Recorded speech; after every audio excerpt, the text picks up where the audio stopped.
Sud Radio, le 10h midi, mettez-vous d'accord, Valérie Expert.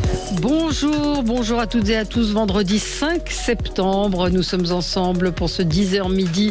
Et nous allons commenter l'actualité, nouveaux horaires, 10h les débats, 11h30 l'émission Média. On recevra les dirigeants de Novo 19, la nouvelle chaîne de la TNT, ainsi que Claire Arnoux,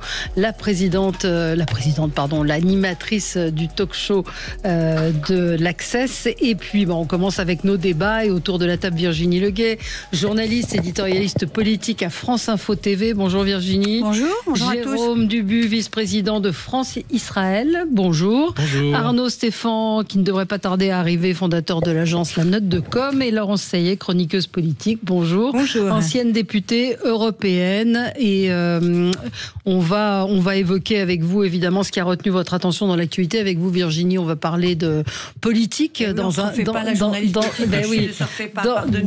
instant, et puis de la situation de la France en général, mais au programme le surendettement. Le gouvernement veut durcir les crédits à la consommation, trop de crédits à la consommation, trop de surendettement.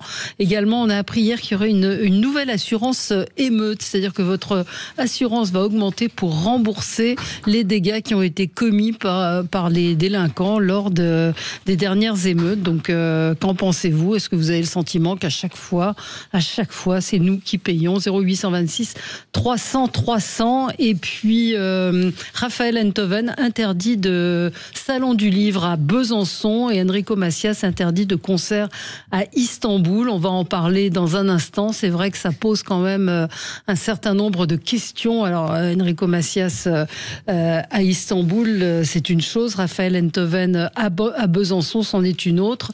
C'est en France.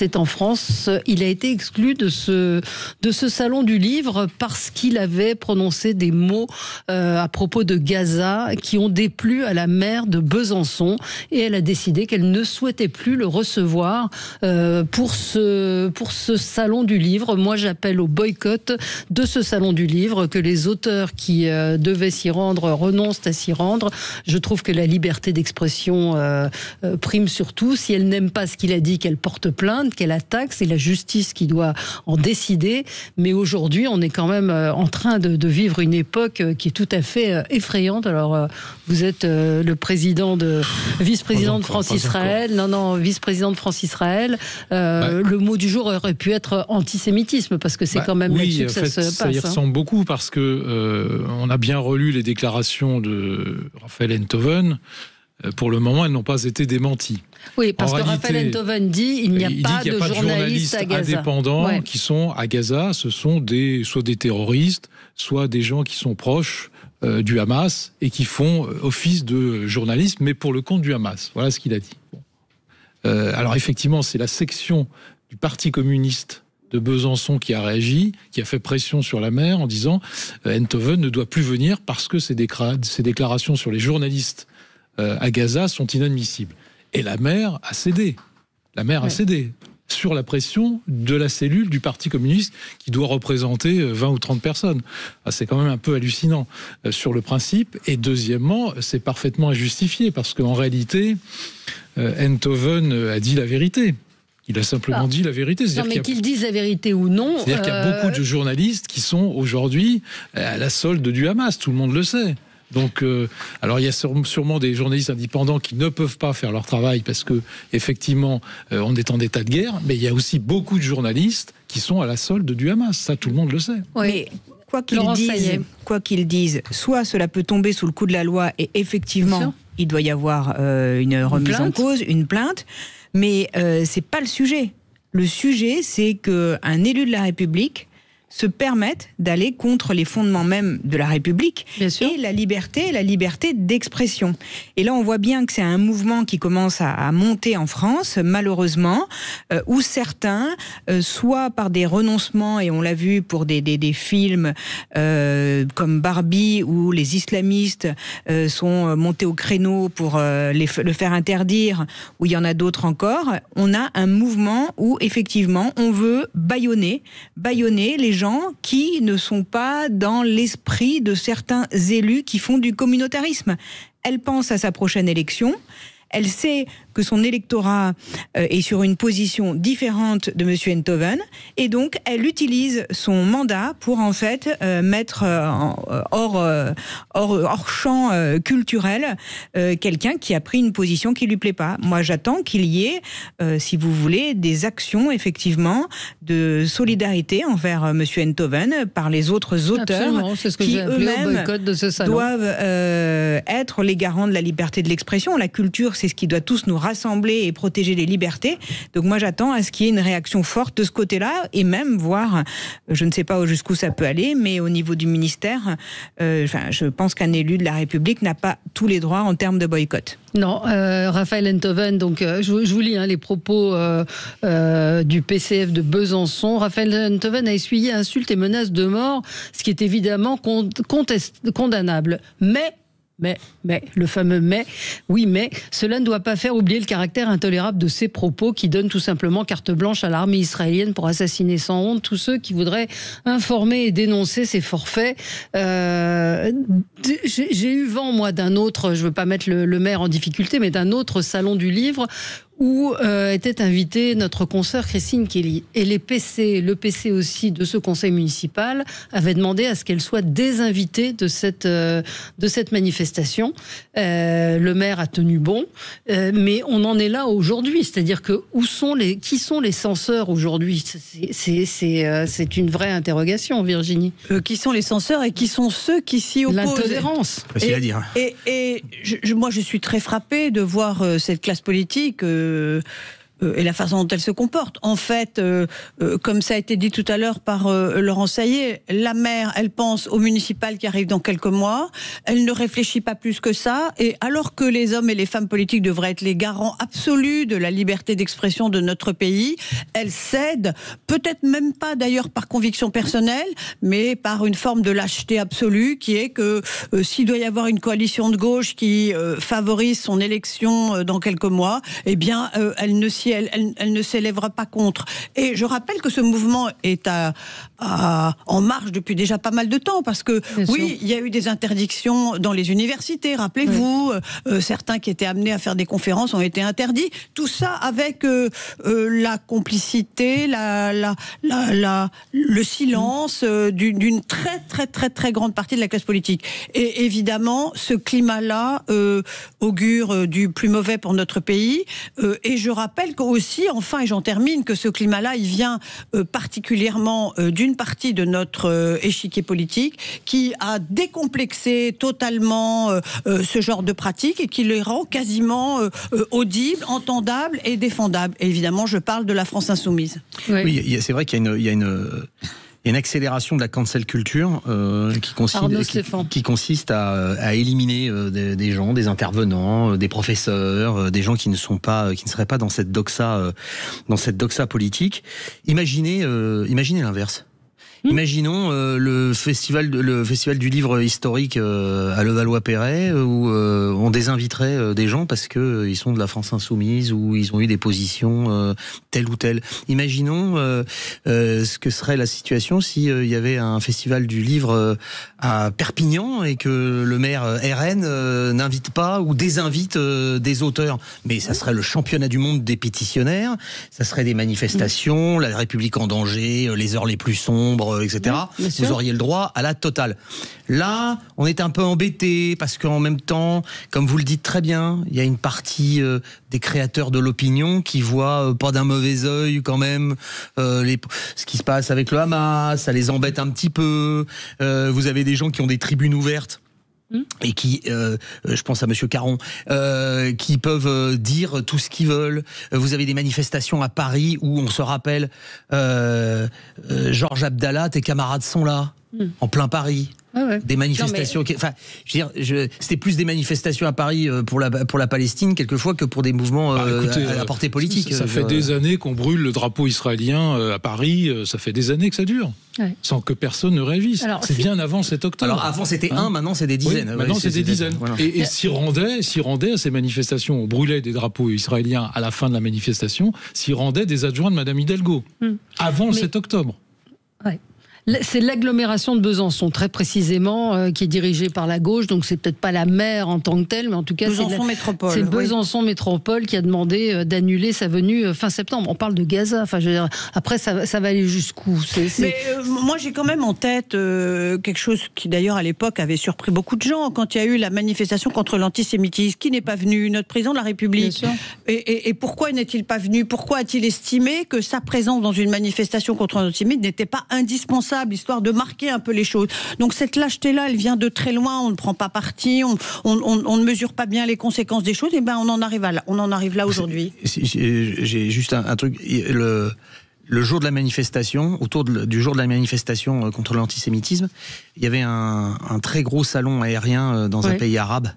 Le président de la République n'est pas venu parce que il y a quand même une idée d'épicier, vous savez, au lieu de défendre des vraies choses, on garde un côté épice-marre. Et donc il est allé essayer de vendre du matériel à des pays arabes. Il voulait pas trop les vexer en allant à une manifestation en soutien à Israël.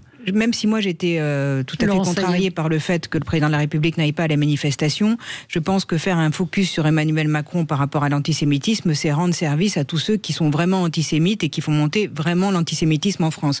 Ne nous trompons pas quand même de cible. Moi j'ai beaucoup plus peur de certains partis et de certains politiques qui prennent des positions que, si vous voulez, d'Emmanuel Macron. Enfin, donc, l'exemple vient d'en haut, l'exemple vient de celui qui dirige notre pays, qui n'a jamais eu de position très ferme sur ces sujets. Je pense que c'est rendre service à ceux qui œuvrent aujourd'hui avec beaucoup de vivacité pour faire monter cet antisémitisme. Donc on peut focaliser sur le président, mais non, je ne focalise pas. Je rappelais quand même quelque chose qui à l'époque avait choqué une grande partie des Français. Dont moi, je ne remettais pas en cause votre propos. Je parlais de manière générale. Je ne suis pas sûr que la reconnaissance d'un État palestinien... Je suis contre aussi. Mais ce que je veux dire, j'essaie juste d'avoir un peu de nuance pour faire la différence entre Emmanuel Macron et certains dirigeants de la LFI. Parce que si on ne fait pas de nuance, je vais juste finir, et qu'on met tout le monde dans le même sac, on n'en sortira pas. Néanmoins, je vais aller jusqu'au bout de mon propos, si vous me permettez. On a Boualem Sansal aujourd'hui qui est emprisonné en Algérie pour ses opinions. Imaginez le symbole. Nous, en France, on fait interdire un de nos philosophes. Qu'on soit d'accord ou pas avec Monsieur Enthoven, il a des positions parfois que je partage, d'autres non. Néanmoins, c'est un de nos philosophes. C'est un écrivain, un philosophe. C'est quelqu'un qui fait partie, si vous voulez, des gens qui amènent à réfléchir, qui amènent l'opinion. En plus, il n'a rien dit d'autre que ce que beaucoup pensent. Ouais. Et donc, si vous voulez, ça tomberait sous le coup de la loi. Voilà. Et donc, ça ne tombe en pas fait, sous le coup de la loi. aujourd'hui en France, on laisse un salon interdire la présence de M. Enthoven. Un élu, vous voulez dire un élu? On laisse interdire la présence de M. Enthoven dans le salon. Donc je veux dire, c'est quand même grave qu'il n'y ait pas plus même de réaction politique sur le sujet. Parce qu'on pleure pour Boualem Sansal à juste raison, et d'ailleurs je suis très inquiète, et il faut rappeler tous les jours... Et le journaliste aussi de SoFoot, exactement. M. Glaise, qui voilà, est exactement. Il faut rappeler tous les jours qu'ils sont incarcérés dans des conditions indignes pour un délit d'opinion, et nous, en France, on ne réagit pas à, si vous voulez, ce fait grave contre un de nos philosophes qui porte aussi, si vous voulez, et qui amène avec lui intellectuellement un certain nombre de Français. Mais tout ça date bien avant le 7 octobre, je suis désolé de le dire. Je vais rappeler la manifestation très pro-islamophobe, anti-islamophobe, où M. Mélenchon d'ailleurs était présent, ça datait de 2019, c'était en décembre 2019, bien avant le 7 octobre. Et bien avant le 7 octobre, il y avait des mouvements de boycott des produits israéliens, ça s'appelait BBS, contre lesquels moi j'ai parfaitement lutté au Conseil de Paris, parce que c'était inadmissible. Mais cette petite musique de boycott des individus, boycott des marchandises, boycott des savoirs, tout ceci va dans le sens de l'antisémitisme. Manifestations sportives. Manifestations sportives, tout à fait. On va se retrouver dans un instant, on va parler politique avec vous, Virginie Leguet, et avec le cas Bayrou. Bayrou, Macron, je les ai mis un peu dans le même... ils sont dans un bateau. Amateurisme, légèreté... Ça va déplaire à Laurence, mais tant pis. Non, mais vous vous trompez, je ne défends absolument pas le président ni M. Bayrou. J'essaie juste d'apporter un peu de nuance, si vous voulez, parce que c'est pas la même chose, me semble-t-il, le comportement du président et le comportement de certains élus LFI. C'est pas du tout ce que j'ai dit. On y revient dans un instant, à tout de suite. Sud Radio, le 10h midi, mettez-vous d'accord, Valérie Expert. De retour avec vous dans le studio de Sud Radio et on va parler politique. 0826 300 300. On attend vos appels évidemment. Vous le savez, vous pouvez réagir également sur le Facebook de Sud Radio, sur l'application Sud Radio également. 0826 300 300. Qu'attendez-vous de l'après-Bayrou? On peut déjà imaginer ce qui peut se passer après. Virginie, vous vouliez parler donc de ces deux hommes qui sont à la tête du pays aujourd'hui, Emmanuel Macron et François Bayrou. Et oui, le président de la République et le Premier ministre qui... Enfin, moi, je suis rentrée de vacances le jour où François Bayrou lâchait sa petite bombe et annonçait qu'il allait demander un vote de confiance. Et je me suis dit, mais un vote de confiance quand on est à 17% d'opinion favorable dans l'opinion publique, d'où ça sort? Seconde surprise, quand j'ai entendu qu'Emmanuel Macron soutenait cette initiative. Alors c'est le même Emmanuel Macron qui a lancé la dissolution de 2024. Et je me dis, mais attends, François Bayrou fait de la politique depuis, 50 ans et je suis gentille. Emmanuel Macron, il est président de la République depuis 2017. Mais qu'ont appris ces deux hommes de la politique? Qu'est-ce qu'ils pensent? Qu'il suffit d'avoir une idée un matin, une intuition, une envie, une colère, un ressentiment, un orgueil blessé pour prendre des décisions qui sont totalement folles. Il est fou d'avoir décidé la dissolution en 2024 après les résultats des européennes et il est fou que François Bayrou ait décidé de demander un vote de confiance avant même l'examen budgétaire. Le courage aurait été d'aller à la discussion budgétaire, déjà de prendre son bâton de pèlerin tout l'été et d'aller convaincre qui des partis du bien fondé ou du mauvais fondé de son budget, ça se discute. Mais déclarer avant même la discussion, sans même d'ailleurs que le budget, à part les grandes lignes, ait été défendu, plaidé auprès des partis qu'il allait demander un vote de confiance, c'était perdu d'avance. Et je m'interroge sur ces apprentis sorciers qui sont à la tête du gouvernement. Et en fait, je m'interroge aussi sur l'état d'esprit des Français quand ils voient ça. Parce que les Français, ils sont très politiques, très malins, ils comprennent très bien ce qui se passe. Et quand ils voient ceux qui nous gouvernent, et là je parle des deux plus hautes fonctions de l'État, je pense qu'ils sont atterrés. Ils sont même plus en colère, ils sont atterrés. Oui. Et c'est ce que disait Christine Bouillot hier, qui était dans nos studios, qui se balade un petit peu partout dans le sud-ouest et qui disait qu'elle était très très frappée de ce que les Français lui disaient, et qui va tout à fait dans ce sens-là. Mais oui, alors je ne sais pas si c'est de la déconnexion, je ne sais pas si c'est j'allais dire de l'incompétence professionnelle, parce que malgré tout c'est une profession, la politique. Je ne sais pas si c'est juste de la désinvolture, de la légèreté, du mépris pour les Français. Mais voilà, on va arriver lundi à un résultat qui, à mon avis, est écrit d'avance. On va attendre un nouveau Premier ministre. On va retarder le vote du budget, quoi qu'il en parle. On va finalement se retrouver dans la même équation avec un nouveau Premier ministre. Et ainsi de suite, et ainsi de suite. C'est vraiment la roue infernale, le hamster dans la roue infernale. Le problème, c'est que le hamster, ce sont les Français. Oui. Laurence, ça y est. Écoutez, moi je pense que la décision totalement suicidaire de François Bayrou, il l'a actée depuis longtemps. C'est-à-dire que déjà il a fait son budget tout seul en catimini, comme ça, avec 2-3 technos, et tout le monde a découvert, même ses propres ministres et le bloc central qui était censé le soutenir, quand même, il n'a pris aucune garantie auprès du bloc central en construisant un budget. Et avec deux mesures, une mesure harakiri, avec la mesure des 2 jours fériés, où on savait très bien que c'était totalement explosif. Quand il a annoncé les 2 jours fériés, je me suis dit, bon, ok, il veut partir. Et ensuite, de choisir dans un deuxième temps un vote de confiance qui est beaucoup plus dangereux qu'un vote, si vous voulez, qu'une censure. Je me suis dit, là, vraiment, c'est pas qu'il veut partir, mais il veut partir encore plus vite. Alors je me suis dit, en fait, il prépare la présidentielle, et il veut partir comme un héros, celui qui aura essayé de sauver la France, sauver le budget, formidable, le seul qui a compris qu'on avait vraiment un problème, le seul qui aime les jeunes contre les boomers. Mais après, quand je l'ai écouté, notamment dans son premier 20h, je me suis dit, en fait, il est peut-être en plus totalement déconnecté. Parce que imaginez que les Français vont lui être gré de ce qu'il a fait, mais c'est une folie. Tout le monde est furax. Parce que même si la probabilité de faire voter un budget était tendue, là, il a complètement enlevé toute possibilité de débat. C'est-à-dire qu'il a coupé l'herbe sous le pied aux gens qui le soutenaient. Donc il emporte avec lui d'ailleurs le bloc central qui est maintenant complètement embêté en disant ok, on va voter la confiance d'un truc, on sait même pas ce qu'il va dire derrière. Après il a rétropédalé en nous expliquant que c'était pas un vote de confiance, que ça s'appelait comme ça, mais que ce n'était pas demander la confiance. Enfin, vous voyez, tout ça est totalement lunaire. Mais qu'est-ce qu'on va en retenir? C'est toute la classe politique qui va être, si vous voulez, mise en cause dans ce moment-là, parce que son action en lui a précipité et a ouvert le champ aux extrêmes, extrême gauche, extrême droite, pour se remettre en action. On veut une dissolution, on veut la sortie du président. On a le mouvement du 10 septembre qui va être, à mon avis, compliqué, et celui du 18 aussi. Donc j'hésite entre suicidaire ou déconnecté, mais en fait, peut-être qu'il est les deux. Alors, on a Hervé en ligne avec nous. Bonjour Hervé, vous nous appelez d'Antony. Oui. Alors, qu'est-ce que ça vous inspire, ce qu'on est en train de Écoutez, dire? Enfin, moi, je suis assez rationnel. Je suis historien, donc je n'arrive pas à comprendre pourquoi ils baissent les bras comme ça et qu'ils prennent pas un certain nombre de mesures pour faire des vraies économies structurelles dans le fonctionnement de l'État. Mais bon, vous voyez, je sais pas. Alors, c'est peut-être parce qu'il y a un marché entre le président et puis une partie de la classe politique qui profite largement des bienfaits de la République française, mais sinon je vois pas, je ne comprends pas. Oui, il veut pas se dédire, voilà. J'y comprends pas, mais à ce niveau-là, on comprend les choses, mais c'est parce qu'on ne veut pas faire en fait. Mais c'est en même temps, si vous voulez, se suicider politiquement comme ça, c'est incompréhensible. Vous le prenez comme du mépris aussi pour les Français?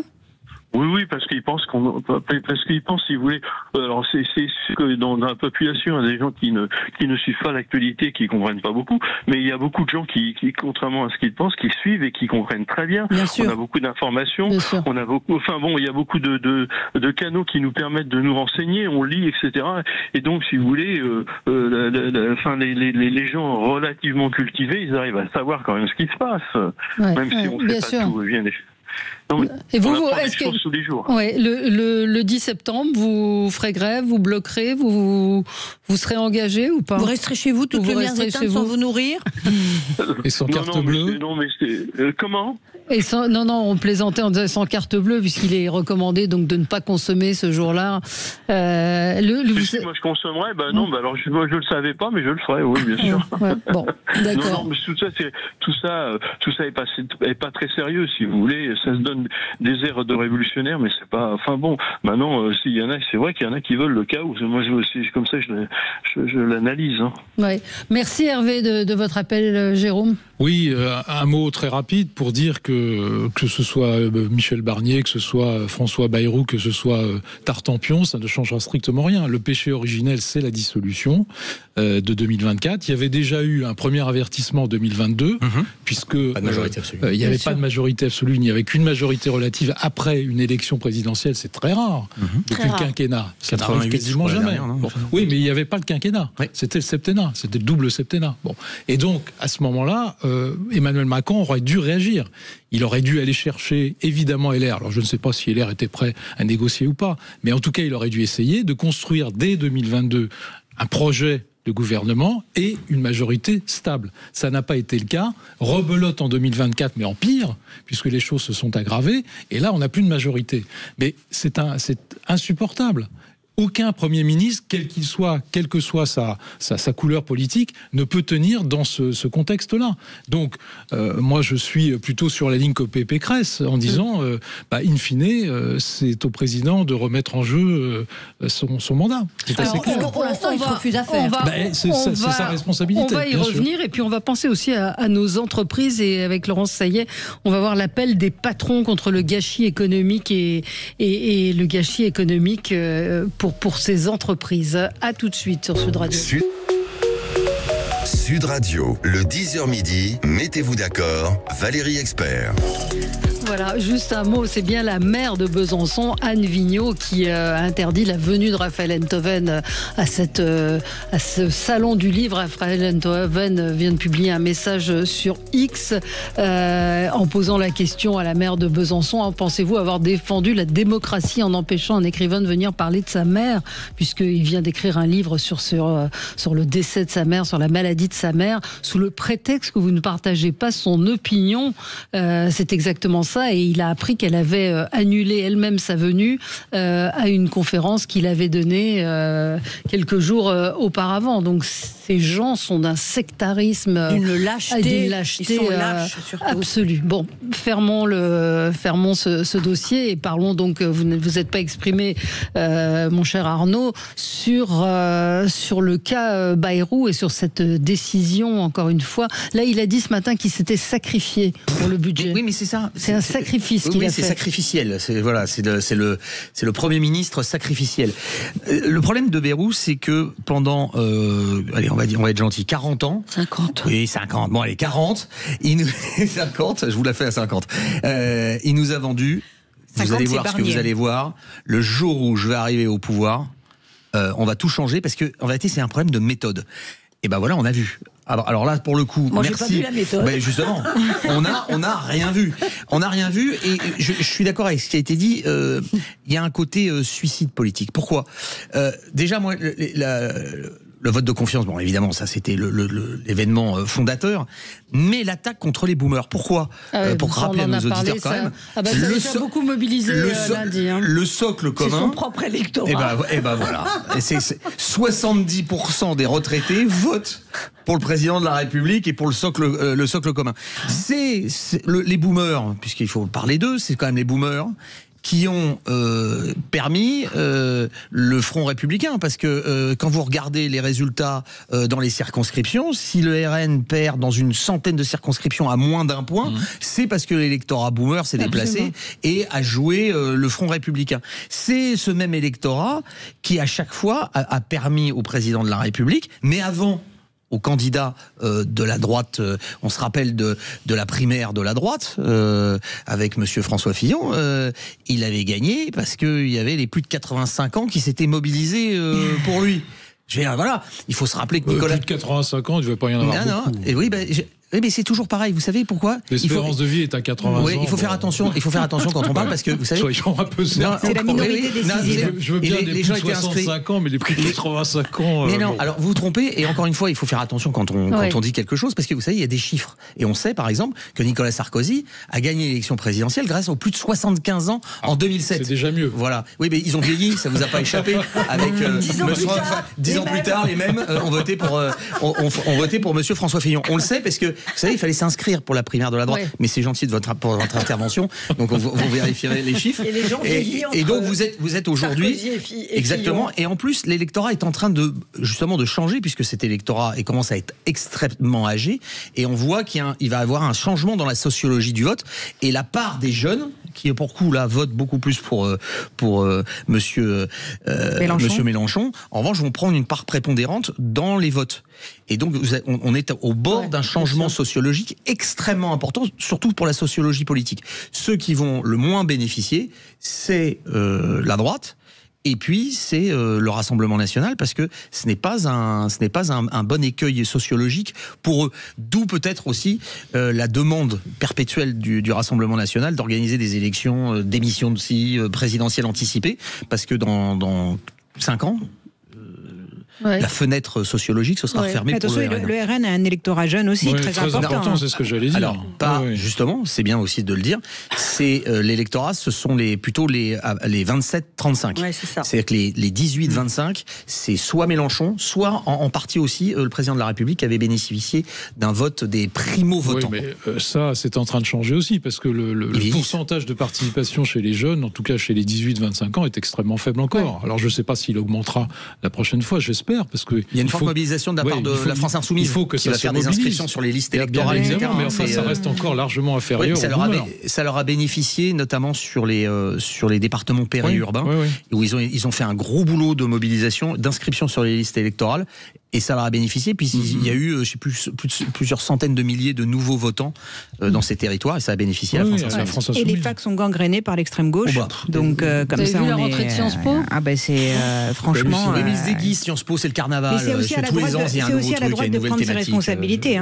Parce que la droite, elle ne sait pas parler aux jeunes. La droite, quand vous lui parlez de TikTok, il dit oh non, on veut pas, ça fait bizarre, c'est pas notre image. Les responsables politiques, lorsque vous leur dites d'aller sur les réseaux sociaux, sociaux pour aller chercher des jeunes, se montrer. Ils sont très réticents chez les Républicains. Pour les Républicains. Ah bah oui. Je parle pas. Parce que Bardella et Marine Le Pen sur TikTok. Je parle de la droite, je parle pas de l'extrême droite. Je les appelle encore extrême droite, mais ça après on peut aussi en débattre. Ce que je veux dire par là, c'est que si vous voulez, on a quand même aujourd'hui un parti de droite républicaine très vieillissant. Oui. Parce que de toute façon, excusez-moi de vous le dire, qui encore aujourd'hui a une image de jeunesse au sein du parti. Je n'ai rien contre les gens qui sont plus âgés, mais je veux dire, on parlait tout à l'heure de longévité politique, Monsieur Barnier, en 1973, si vous voulez, il a été élu pour la première fois. Je n'ai rien contre Monsieur Barnier, mais on va pas attirer les jeunes en faisant comme ça. Et si vous voulez, ce nettoyage qu'il y a à chaque fois des jeunesses qui émergent, si vous êtes jeune à droite, si vous êtes visible, si vous passez à la télé, si vous êtes une femme, je peux vous dire qu'on essaie bien vite de vous mettre de côté. Donc on est dans un entre-soi de gens déconnectés de niveau sociétal aussi par rapport aux évolutions sociétales qui sont pas du tout, et Nicolas Sarkozy l'a dit d'ailleurs dans son interview dans le Figaro, il a dit attention, parce que la société évolue et la droite, si elle reste sur ses, on va dire, son conservatisme totalement déconnecté de la France, ça va très mal se passer. Ouais, alors ça se fait pas, je veux dire, un parti, ça reste quand même une culture politique. Tout d'un coup, le Parti communiste, parce que les gens ont bougé, il va pas commencer à devenir, il va pas commencer pour la privatisation et pour. Excusez-moi, mais le mariage pour tous, excusez-moi, heureusement encore qu'aujourd'hui dans la société, on devrait être clair sur le sujet. Faire du jeunisme justement, j'aurais souhaité que les gens de droite soient clairs sur le sujet, parce que manifester le lundi et monter sur scène avec sa veste rouge pour Monsieur Wauquiez ou Monsieur Copé, et le lendemain expliquer que non, pas du tout, c'est une connerie, ils auraient soutenu la manifestation contre le mariage pour tous, mais parce qu'ils s'étaient trompés, dont auquel, etc. Faire attention, ça sert c'est toute la droite qui a fait soit on veut avoir un socle idéologique et on s'y tient. Et on s'y tient parce qu'on appartient à une famille politique. Je reprendrai la phrase d'un de vos champions. Imagine-t-on le général de Gaulle favorable au mariage pour tous ? C'est vrai que Marine Le Pen, sur ses faits de société, est beaucoup plus cohérente. C'est-à-dire qu'elle n'a jamais été contre le mariage pour tous. Sa nièce. Elle est beaucoup plus ouverte. C'est elle qui est allée manifester. C'est Marion Maréchal qui est allée manifester, qui s'appelait Le Pen d'ailleurs à l'époque. Marion Maréchal Le Pen, qu'elle a oublié en passant. Peu importe. Mais à l'époque, Marine Le Pen ne s'était pas prononcée sur le mariage pour tous. Et elle a une évolution de la société, à mon avis, qui est beaucoup plus 100% du bureau politique, donc Marine Le Pen avait voté contre le mariage pour tous, avec la présence des Briois mais elle n'était pas allée manifester. Non, elle n'est pas allée manifester, parce qu'elle avait dit c'est pas le rôle de la présidente du Rassemblement national.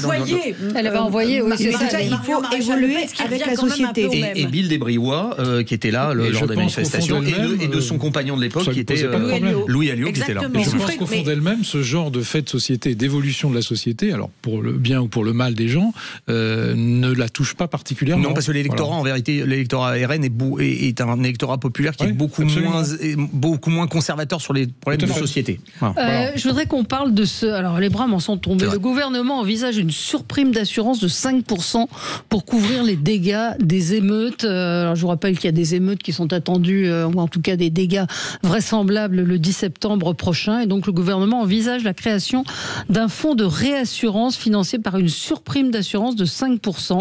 Donc, on va payer encore pour enfin, c'est démentiel, quoi. C'est pas fait.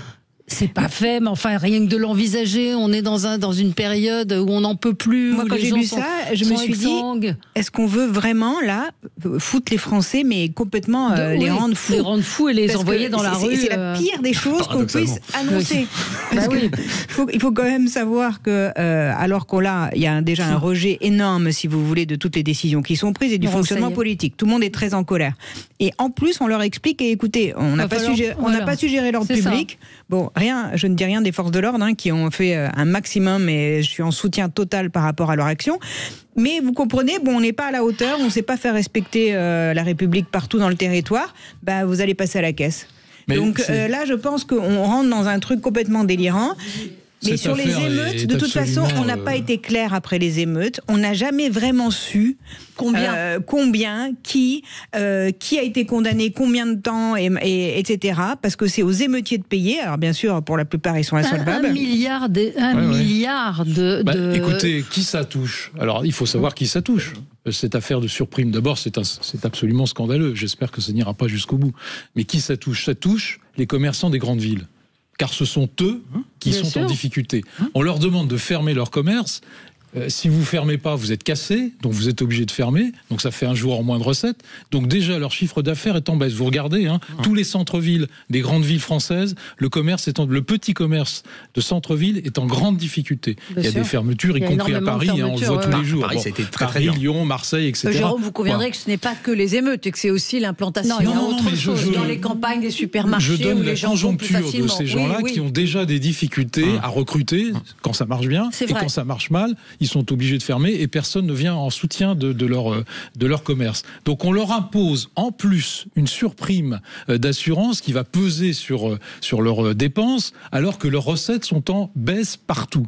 On va vous l'imposer à vous aussi, à vous particuliers. Oui, c'est tout le monde. Ça va toucher surtout les commerçants. Bon. Mais non, ça va toucher tout le monde. Tout le monde. De façon indifférente.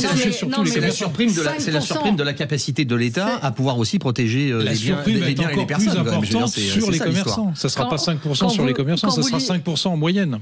En moyenne. On va y revenir dans un instant. 436 bureaux de tabac, 370 banques, 200 magasins alimentaires, 200 boutiques de vêtements, 118 opticiens, ce que disait Laurence Saillet. C'est effectivement la faillite de l'État à organiser aussi la protection de ces commerces.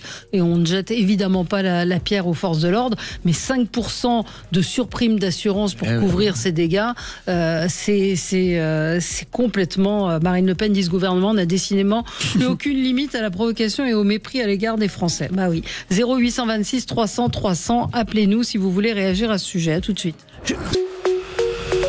Sud Radio, le 10h midi, mettez-vous d'accord, Valérie Expert. Et nous parlons donc de cette surprime de 5%, surprime d'assurance pour couvrir les dégâts des précédentes émeutes. Le montant des dommages s'élèverait à 1 milliard d'euros. C'est une somme évidemment considérable. Et le ministre François-Noël Buffet dit qu'il a mené une concertation, une enquête approfondie et que effectivement la seule solution serait d'augmenter de 5% les primes d'assurance pour tous les assurés. Alors on a Véronique qui, elle, est favorable à cette surprime. Bonjour Véronique, vous nous étonnez. Bonjour à tous. Bonjour. Alors, je pense pas vous étonner en vous disant que c'est un problème qui touche tous les Français. Oui. À travers nos commerces, à travers les personnes qui ont été vandalisées. Je pense que mettre 5% pour assurer que ces commerces puissent retrouver leur activité, que ces gens puissent retrouver leur bien en bon état, je pense que c'est à nous tous de faire l'effort, même si je ne suis pas d'accord avec le fond. Le fond, c'est que ces personnes qui vandalisent, il faut qu'un jour, ils soient quand même mis devant leurs faits et qu'ils payent. Mais en attendant, il faut bien prendre des solutions. Et je pense que 5%, les Français, contrairement à ce que nos politiciens pensent, on est concernés, on se sent concernés et on fait des efforts. Oui. Et moi, je veux bien faire cet effort pour pouvoir aider tous ces gens qui ont été vandalisés. Il y a des commerces qui n'ont jamais rouvert, il y a des personnes qui se sont endettées. Mais c'est pas... Je pense que si on peut... Oui. Mais ça, on est d'accord avec vous, bien évidemment. La question est de savoir où va l'argent public, comment est distribué l'argent, quelles sont les priorités. C'est-à-dire de demander encore un effort aux Français, alors que déjà, ils sont à la peine. J'entends, parce que moi je suis révoltée aujourd'hui par tout ce qui se passe, évidemment, comme tout le monde. Maintenant, là, c'est un fait précis. Ce sont des personnes précises, ce sont nos voisins, ce sont nos commerces. Bien sûr. Il faut quand même, si on peut le faire, si ça peut les aider, il faut le faire. Contrairement, encore une fois, à tout ce que nos politiciens pensent, on est capable de faire des efforts, mais pour des choses qui en valent la peine. Moi, je pense que ça en vaut la peine pour aider tous ces gens, encore une fois, qui ont perdu tellement, même si en parallèle, évidemment, il faut réfléchir à quelque chose pour que ça n'arrive plus, ou bien que ces gens puissent payer, parce que le fond du problème, c'est moi je sors, je casse une vitre, je m'en vais, ça coûte de l'argent. Et si on m'a vu, on va me retrouver et je vais la payer. Et je comprends pas qu'on ne fasse pas ce schéma. On sait qui a cassé, on sait à qui il faudrait facturer. Même s'ils mettent leur vie, il faudrait qu'ils soient facturés. Alors, mais dans l'immédiat, moi je pense que si 5%, je veux dire, bon, c'est pas non plus la mer à boire, pour aider des gens qui sont les nôtres, C'est ça. J'entends votre argument, Laurence. Alors, il ne s'agit absolument pas de dire qu'il ne faut pas indemniser ces personnes, mais parmi les émeutiers, il y avait certainement des gens qui vivent des prestations sociales. Vous savez que 40% des gens qui sont au RSA ont moins de 35 ans. Donc je ne doute pas que parmi ces émeutiers, nous ayons certaines personnes qui non seulement ont cassé, et continuent de vivre des prestations sociales payées par les Français. Elles sont non contributives, ça veut dire qu'ils n'ont pas payé eux-mêmes pour les avoir. Et ça veut dire que non seulement les Français continuent à payer des émeutiers qui ne travaillent pas, et en plus, on leur demanderait, deuxième couche, de payer les dégâts de ces mêmes émeutiers. Et c'est là où je trouve que moralement, il y a un problème. Parce que certains peuvent payer 5% de plus, mais beaucoup ne peuvent pas. Il y a énormément de Français qui déjà sont en difficulté, au centime près, et à qui la moindre augmentation est quelque chose de très dur à porter. Et ces gens-là, qui bossent, qui ne demandent rien à personne, qui élèvent leurs enfants, qui ne cassent jamais rien, on va les faire payer par rapport à d'autres qui ne bossent pas, qui vivent des prestations et qui cassent. Là, je crois que cette mesure ne peut pas être acceptée moralement parce que ça ouvre la porte à donner le point à ceux qui sont dans la première catégorie. Oui, moi je partage tout à fait ce qui vient d'être dit par Laurence. Il y a un problème de mutualisation et de solidarité du risque. Bon, mais ça c'est limite. Là, on a affaire à des fous furieux qui veulent absolument casser, qui ne viennent que pour ça d'ailleurs. On a vu ce qui s'était passé à Aurillac. Il y a un Premier ministre qui s'appelait Gabriel Attal qui nous a dit dans sa déclaration de politique générale « tu casses, tu répares ». Bon, je regarde ce qui s'est passé sur la dernière rixe violente avec des Black Blocs, ce qui s'est passé cet été à Aurillac. Il y avait 300 à peu près émeutiers, je ne sais pas si c'était tous des Black Blocs, peu importe, en tout cas 300 émeutiers qui ont cassé. Interpellation, combien de personnes interpellées? Une personne interpellée. Vous pensez que les Français vont comprendre l'augmentation des primes d'assurance de 5% quand on a interpellé une personne sur 300? Enfin, tu casses, tu payes, mais il n'a pas dit quand. Non. Oui, enfin peut-être en 2027. Là, Bruno Retailleau s'exprimait ce matin. Il a parlé de tolérance zéro pour le 10 septembre. Tolérance zéro pour le 10 septembre, on verra. Mais il se met un petit peu en danger en disant ça. C'est-à-dire que une fois de plus, et Bruno Retailleau d'ailleurs le comprend parfaitement, il y a les déclarations, il y a les promesses, il y a moi je vais faire, moi vous allez voir, et puis il y a la réalité. Et Bruno Retailleau est exactement dans cette situation-là, parce que ça fait quand même maintenant 1 an, si mes souvenirs sont exacts, il est à son poste, 1 an qui multiplie les déclarations, parfois très sensées, parfois très en raccord avec sa ligne de pensée qui a toujours été la même. Et il n'a pas franchement de résultats, franchement. Et il y a un moment où entre le discours et la réalité, les Français sont capables de voir ce qui se passe. Donc on peut dire tolérance zéro.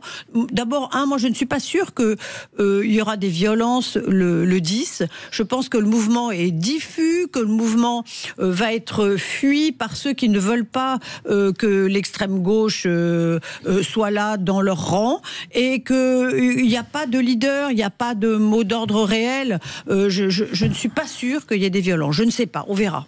En tout cas, pardon, dernière phrase, je note que les forces de sécurité ne sont pas très inquiètes de ce qui pourra se passer le 10. On va parler de nos entreprises avec vous dans un instant, Laurence Saillet. Gâchis économique. Si vous êtes vous-même patron, commerçant, appelez-nous pour nous dire quelle est la situation pour vous. 0826 300 300. On se retrouve tout de suite après le point sur l'actualité. Sud Radio, le 10h midi, mettez-vous d'accord, Valérie Expert. Mettons-nous d'accord avec Virginie Leguet, journaliste et éditorialiste politique à France Info TV, Jérôme Dubu, vice-président de France-Israël, Arnaud Stéphan, fondateur de l'agence La Note de Com, et Laurence Saillet, chroniqueuse politique et ancienne députée européenne. Je rappelle que les débats commencent désormais à 10h et qu'à 11h30, les médias avec Gilles Gansman. Qu'est-ce que vous êtes trompé d'heure? Je suis arrivé en retard. Oui, vous êtes trompé d'heure. Cher Arnaud. Il n'avait pas mis sa montre à l'univers. Alors, Laurence, je l'annonçais tout à l'heure. On est interdit d'entrer maintenant. Voilà, vous vouliez faire un coup de cœur pour cet appel des patrons contre le gâchis économique. Alors oui, tous les patrons, tous les représentants des syndicats patronaux se sont réunis pour dire « laissez-nous créer des emplois et de la prospérité ». Vous imaginez. Donc pourquoi ils disent ça? Parce que l'année dernière, ils ont vécu une rentrée catastrophique. La rentrée de septembre, on était déjà en attente d'un gouvernement. Donc certes, ça amuse peut-être certains de se dire on tease sur le nouveau Premier ministre, etc. Mais le milieu économique, lui, est en grande souffrance à chaque fois. Il faut savoir que l'incertitude politique, c'est effectivement la baisse des investissements, c'est des banquiers qui sont frileux. L'incertitude économique, c'est des patrons qui ne savent plus vers où aller. Et bien cette année, bis repetitas. C'est-à-dire que cette année, ils vivent la même rentrée que l'année dernière. Donc ils poussent un cri en disant « laissez-nous avancer d'un point de vue économique ». Alors là où je ne serais pas totalement d'accord avec eux, c'est qu'ils remettent la faute sur l'ensemble du personnel politique en disant tous des irresponsables. Ce que je voudrais dire, c'est que quand même M. Bayrou, avec sa décision précipitée, a une part de responsabilité, me semble, encore plus importante. Mais moi, je voulais faire ce coup de cœur parce que les patrons, on leur tombe dessus tout le temps. C'est-à-dire que dès qu'il faut de l'argent, on va en chercher, quitte à rendre la France non compétitive, ce qui est le cas aujourd'hui. On les imagine tous comme, si vous voulez, des personnes riches et ayant toutes les facilités du monde, mais les patrons, c'est plein de gens qui prennent des risques, qui investissent, qui s'endettent, qui font faillite, qui travaillent le double des autres. C'est pour ça que moi je les aime, ces patrons, que je voulais faire ce coup de cœur et qu'effectivement, il faudrait vraiment quand même une prise de conscience. Monsieur Bayrou, quand il a demandé ce vote de confiance à l'Assemblée, il emporte avec lui toute l'économie. Et c'est ça qu'il faut vraiment prendre en compte. Il veut sortir en héros, mais en fait, il sera celui qui va tous nous fragiliser et fragiliser la France. C'est jamais un bon point de départ pour une prochaine élection présidentielle. Mais les faillites n'ont jamais été aussi nombreuses. Et puis, on peut rappeler qu'il y a un sondage, je crois que c'était dimanche dans la Tribune, qui disait que les Français souhaiteraient un Premier ministre qui ne vienne pas d'un parti politique ou un chef d'entreprise. Oui. Mais c'est tout le problème, c'est-à-dire que les gens qui sont en décision, souvent... Non, mais si on avait géré une entreprise comme on gère la France, là, ça fait longtemps qu'on aurait déposé le bilan.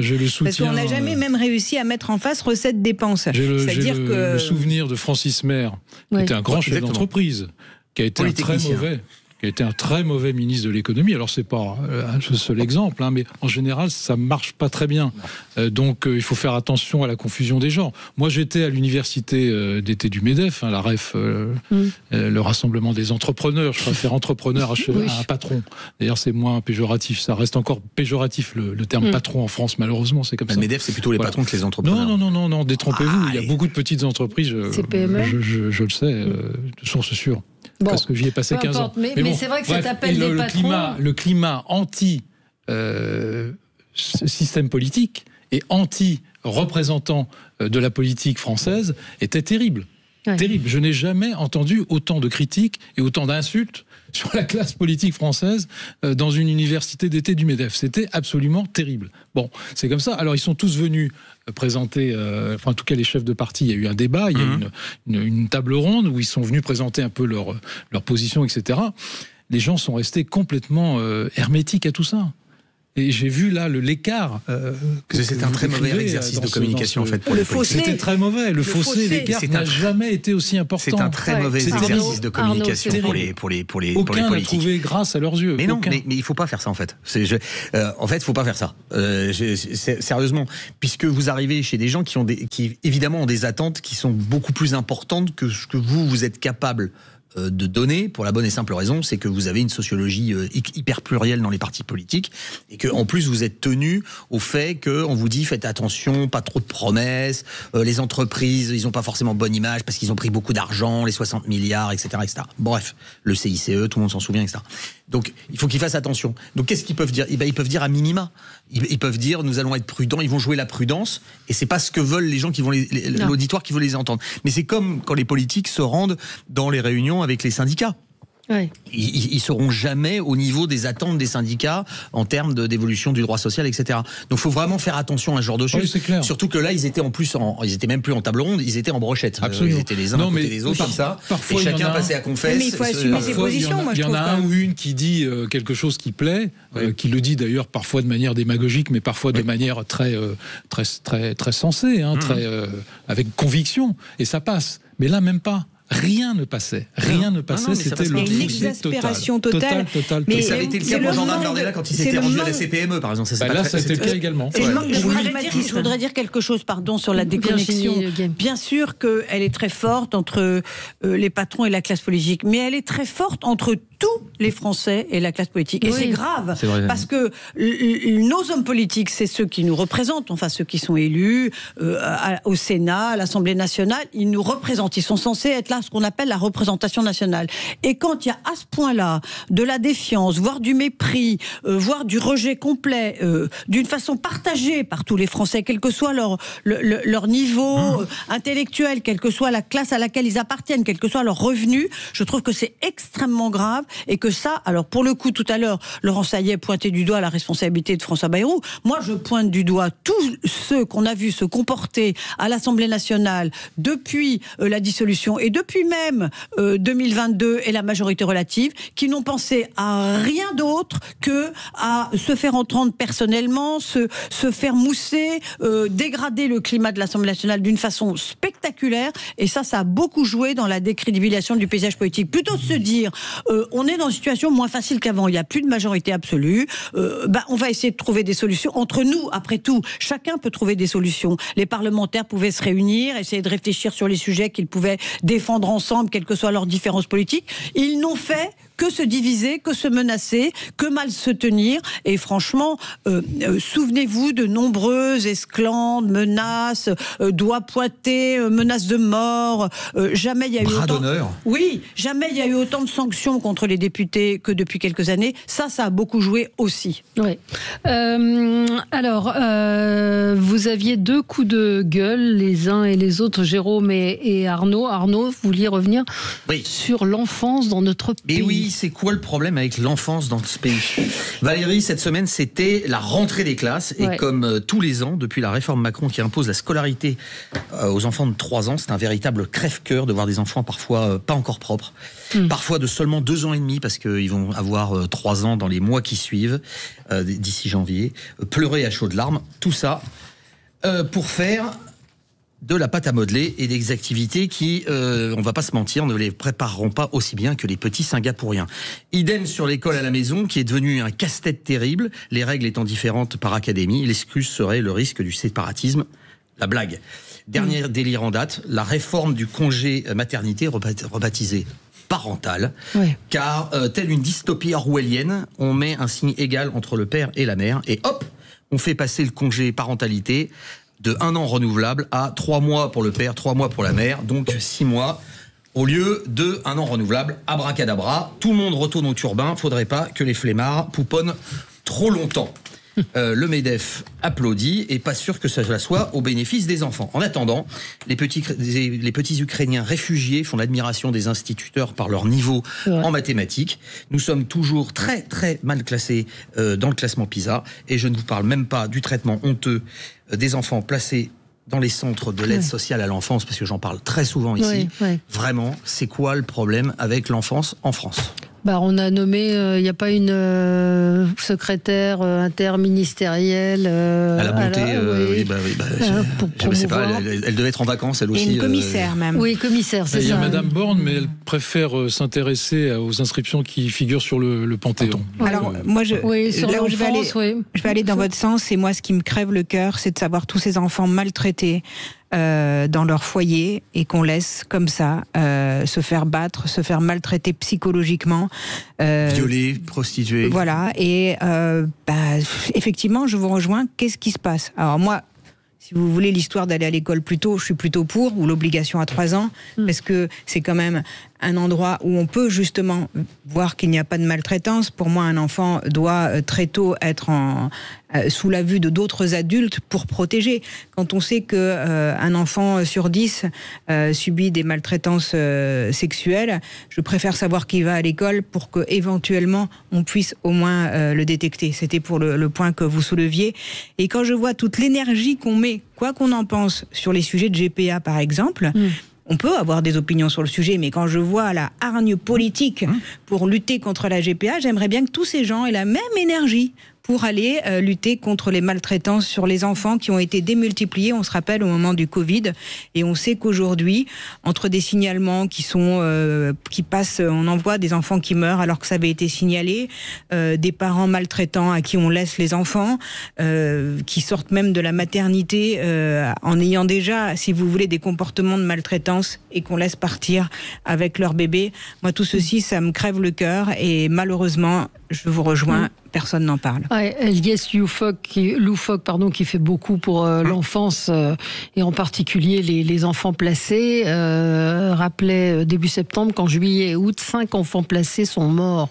D'autres ont tenté de se suicider, certains ont été violés, exploités ou livrés à des foyers illégaux. Voilà la réalité de l'aide sociale à l'enfance. Je vous encourage à aller lire ce qu'il raconte. Alors, il y a plusieurs choses dans ce que vous dites, mais effectivement, et ça va rejoindre peut-être ce que va nous dire dans un instant Jérôme Dubu à propos de l'absence de politique nataliste en France. C'est pas exactement la même chose, mais néanmoins, il y a un petit rapport. À tout de suite, restez avec nous sur Sud Radio. Sud Radio, le 10h midi, mettez-vous d'accord, Valérie Expert. Et nous continuons avec vous de commenter l'actualité avec autour de la table Jérôme Dubu, Arnaud Stéphane, Laurence Saillet et Virginie Leguet. Jérôme, vous vouliez parler vous aussi de l'enfance, de la natalité. Sur la politique de la natalité, parce qu'on nous parle des jours fériés, enfin on nous parle de choses complètement qui sont inintéressantes pour le français et pour l'évolution de la France. Et on ne parle jamais de la politique de la natalité en France. Alors, certains, il n'y en a pas d'ailleurs, c'est pour ça qu'on n'en parle pas. Certains alors que c'est l'essentiel, si on veut préparer l'avenir. Certains en ont parlé, ils prêchent un peu dans le désert, malheureusement. Ça fait à peu près 15 ans qu'on a une baisse des naissances d'environ à peu près 22%. 22%, c'est presque un quart des naissances en moins en 15 ans. C'est considérable. Ça veut dire que c'est un mouvement de fond. C'est pas un mouvement conjoncturel, c'est un mouvement structurel. Et donc, le Haut Commissariat au Plan qu'a présidé M. Bayrou, le très bon François. Non, c'est intéressant. Vient de publier une étude sur la démographie française qui est très intéressante. Bon, alors on peut lire le résumé, ça suffit, mais enfin, qui montre que pour la première fois en 2025, le nombre de décès en France va être supérieur au nombre de naissances. Wow. C'est-à-dire qu'on va avoir 20 à 30 000 décès supplémentaires par rapport aux naissances. C'est la première fois que ça se produit en France. Ça ne s'est jamais produit. Donc c'est quand même un tournant absolument essentiel dans notre politique et dans l'avenir de la France. Bon.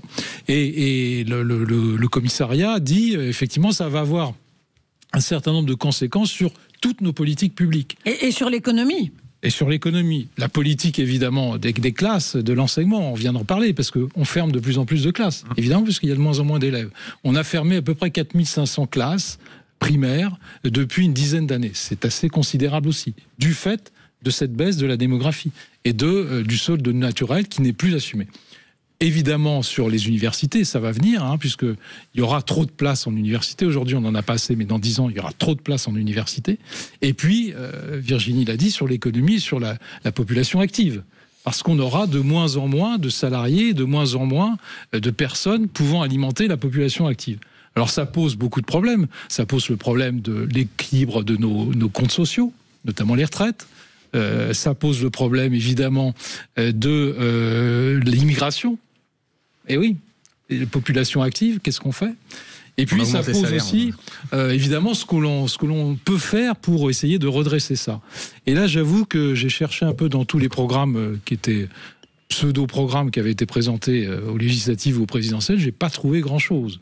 Ça n'a pas l'air de concerner nos politiques. Pourtant. François Hollande, depuis 2012, quand il était président de la République, a cassé complètement la politique fiscale en faveur de la natalité, en revenant sur un certain nombre d'acquis qui étaient positifs. Et immédiatement, la natalité a chuté. Donc c'est pas quelque chose qu'on peut ne pas corriger. C'est quelque chose que l'on peut corriger, où la puissance publique peut agir. Et malheureusement, je vois que personne n'a l'air de s'en préoccuper et personne n'a l'air de vouloir agir. Est-ce que c'est pas populaire ? Moi, je ne le pense pas. Je pense que c'est plutôt populaire. Ça a l'air de gêner un certain nombre de gens en disant non, la politique nataliste, c'est ringard, c'est conservateur. Non, c'est tout sauf conservateur et ringard. Au contraire, c'est l'avenir de la France qui est en jeu. Et pardon, je voudrais rajouter quelque chose. Le besoin de financement des dépenses croissantes de retraite, de santé et de dépendance qui pèsent de plus en plus sur l'épaule des actifs. Qu'est-ce qui va se passer quand il y aura de moins en moins de jeunes pour accéder au marché du travail qui ne pourront plus contribuer à tous ces efforts-là? Je crois qu'on ne se rend pas bien compte que, oui, bien sûr, c'est un problème de société, mais c'est surtout un problème d'équilibre même de nos systèmes de santé, de retraite. Sur l'équilibre. Hein. Oui, d'équilibre fondamental. Et je voulais simplement signaler qu'il y a un livre qui vient de sortir, qui s'appelle Les balançoires vides, de Maxime Sbailly, et que ce livre est très intéressant parce qu'il regroupe... dit bien ce que ça veut dire. Exactement. Et il regroupe toutes les conséquences de cette baisse de natalité, comme l'a dit Jérôme, totalement inédite dans notre pays. Nous avons la natalité la plus basse depuis 1919. Et on se rappelle que c'était dans un contexte un peu particulier. Les conséquences vont être dramatiques. Hein. Après, les conséquences, quelles en sont les causes? Quand on se fait le choix d'avoir un enfant, qu'est-ce qu'on peut se poser comme question? Les motivations sont diverses. Ça peut être des freins qui sont différents d'une personne à l'autre.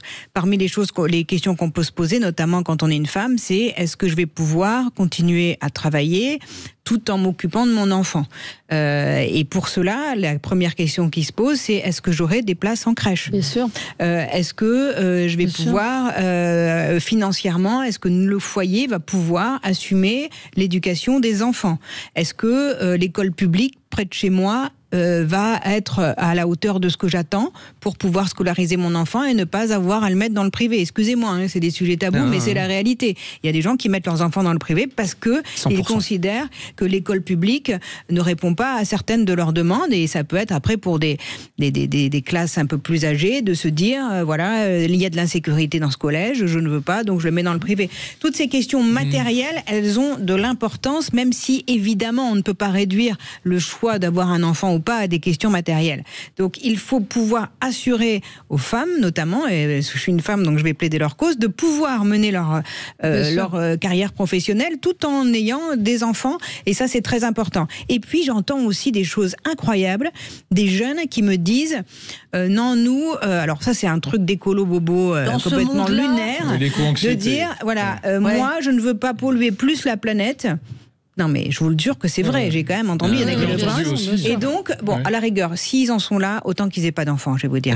Parce que si c'est pour se dire qu'on n'a pas envie de transmettre la vie, qui peut être un choix, hein. On peut aussi ne pas vouloir d'enfants, encore heureux, c'est la liberté de chacun, et de chacune surtout, parce que c'est quand même pour la femme, malgré tout, le boulot, le job, c'est comme le tango, il faut être deux, monsieur, mais...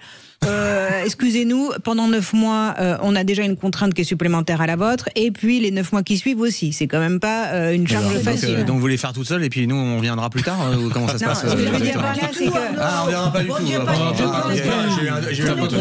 La charge pour une femme est bien supérieure, et la contrainte, entre guillemets, contrainte heureuse. Enfin, moi je suis très heureuse d'avoir de mes enfants. Mais il faut quand même laisser les femmes libres encore. C'est pas non plus une obligation sociale que d'avoir des enfants. Moi je respecte les femmes qui en veulent pas. Et puis parfois, il y a des couples aussi qui font des enfants, beaucoup d'enfants sans réfléchir, et qui n'ont pas après les moyens d'assumer. Peut-être que aussi c'est pas la peine de forcer le trait là-dessus. Non. Il faut pouvoir assumer des enfants qui sont livrés à eux-mêmes. C'est pas non plus une bonne solution. Des enfants qui ne sont pas entourés. Et de manière éducative, ça dépend, il y a des nounous qui vont bien. Mais ce que j'arrive pas à comprendre, c'est que, par exemple, pour les crèches, on n'arrive pas à faire un modèle économique de crèches privées qui fonctionnent bien sans qu'il y ait de problème. Ils ont un problème de recrutement. Exactement, mais je ne comprends pas ça. En fait, c'est principalement le problème de recrutement dans les crèches. Je voulais juste faire une dernière observation. Moi, je suis frappée de voir que parmi ceux qui aujourd'hui ont, je sais pas, entre mettons 25, encore qu'à 25 ans, il y en a peu qui se posent la question, mais entre 30 et 40 ans, le nombre de jeunes potentiels parents qui ont du mal à avoir des enfants. Oui. Et ça, c'est un souci. Que vous ne connaissez pas les générations. Oui, tout à fait. Non, c'est hyper élevé. Ça joue hyper élevé. C'est autre chose, mais ça explique aussi la baisse de natalité. Et les femmes qui sont trop tard aussi, parce que le travail, et puis elles font le choix, puis après elles peuvent plus en avoir, etc. Ça a été un peu abordé par Laurence dans les explications. Alors moi, j'ai fait le constat, je ne suis pas rentré dans les explications, mais quand vous interrogez les gens, il y a ces phénomènes-là, l'inquiétude, l'éco-anxiété, les guerres, etc., le climat économique. Il y a quand même la fiscalité qui est maintenant très mauvaise en faveur de la natalité. Et le logement, etc. Et puis, il y a aussi, de la part des femmes, le fait de vouloir pouvoir travailler, continuer à travailler. Ça, c'est très important.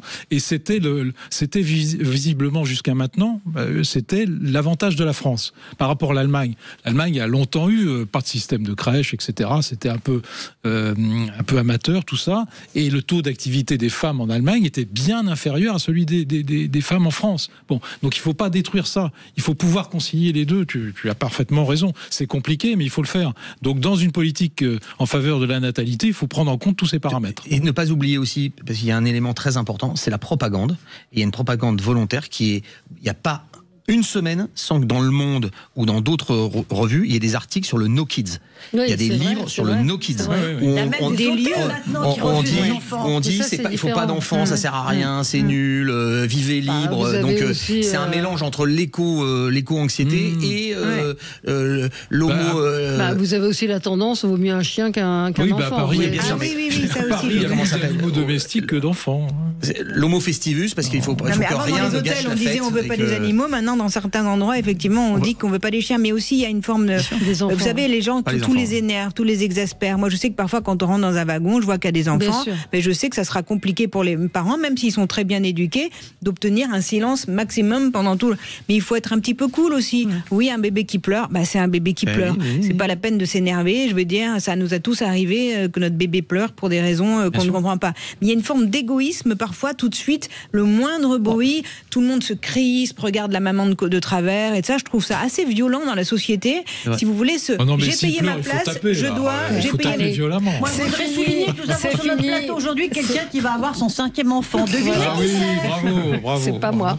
Allez, merci à tous les 4. On se retrouve dans un instant pour parler de cette nouvelle chaîne Novo 19. À tout de suite.